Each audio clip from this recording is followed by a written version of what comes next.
Here's to the ones that we got.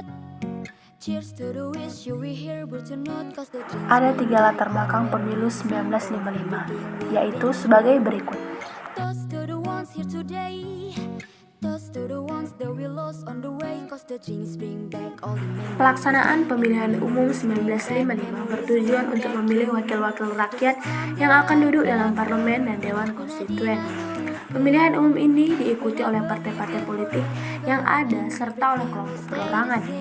Pemilihan umum ini sebenarnya sudah dirancang sejak kandidat Ali Sastromijojo 1 tanggal 31 Juli 1953 sampai 12 Agustus 1955 dengan membentuk Panitia Pemilihan Umum Pusat dan Daerah pada 31 Mei 1954. Namun pemilihan umum ini tidak dilaksanakan pada masa Kabinet Ali I karena terlanjur jatuh. Kabinet pengganti Ali I yang berhasil menjalankan pemilihan umum yaitu Kabinet Burhanuddin Harahap.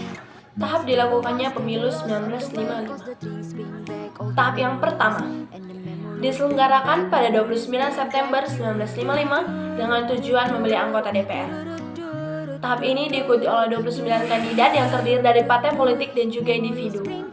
Tahap yang kedua diselenggarakan pada 15 Desember 1955 dengan tujuan untuk memilih anggota konstituen dengan terdapat 35 kandidat dari partai politik dan juga individu dalam pemilihan anggota konstituen ini.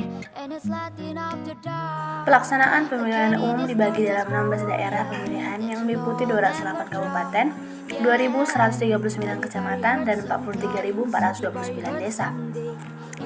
Pemilihan umum 1955 merupakan tonggak demokrasi pertama di Indonesia. Keberhasilan penyelenggaraan pemilihan umum ini menandakan telah berjalannya demokrasi di kalangan rakyat.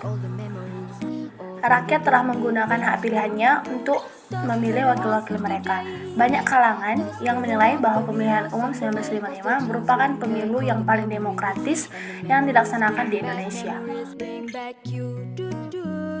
Dalam proses pemilihan umum 1955 terdapat 100 partai besar dan kecil yang mengajukan calon-calonnya untuk anggota Dewan Perwakilan Rakyat dan 82 partai besar dan kecil untuk Dewan Konstituen.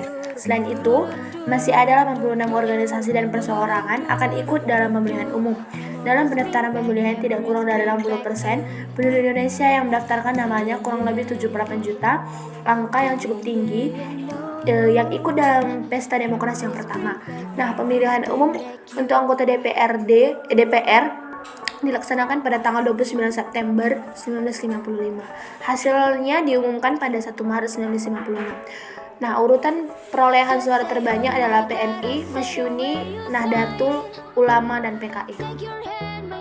Perbedaan antara pemilu 1955 dengan pemilu saat ini adalah yang pertama, jumlah partai pemilu pada tahun 1955 sebanyak 29 partai, sedangkan saat ini 14 partai di tahun 2019 dan 12 partai di tahun 2014. Yang kedua, lembaga pemilu pada pemilu 1955 oleh Panitia Pemilihan Indonesia, sedangkan saat ini adalah Komisi Pemilihan Umum atau KPU.